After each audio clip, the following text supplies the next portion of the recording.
Thermostat wiring confusion can cause system failures, short circuits, or no power when installers treat R and RC as interchangeable instead of recognizing when they represent separate, isolated transformer feeds. Most residential thermostats use a single R wire as the 24-volt hot from one transformer, but some systems have dual transformers that supply heating and cooling separately, which is where both R and RC appear and must be handled correctly. When two transformers are present, the R and RC terminals are isolated from one another.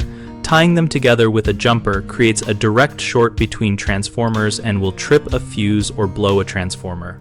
Always start by turning off power to both furnace and air handler, and then remove the thermostat cover to inspect the terminal block and wire bundle.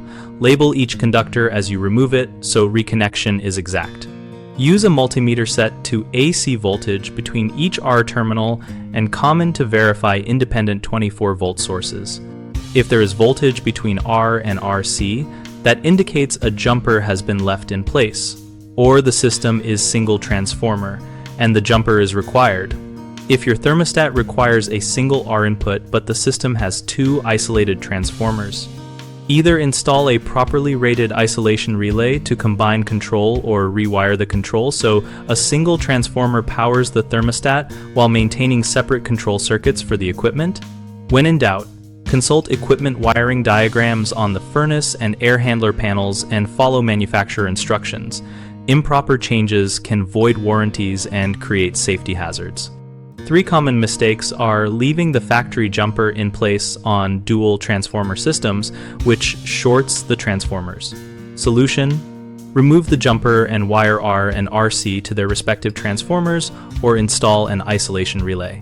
Second, assuming RC always stands for cooling power rather than an isolated second hot, which leads to miswiring. Solution: verify each terminal with a meter and trace wires back to the heating and cooling control boards before connecting. Third, powering the thermostat without switching off both equipment panels, risking blown fuses or damaged circuit boards. Solution: always switch off both system power supplies and verify 0 voltage before touching terminals.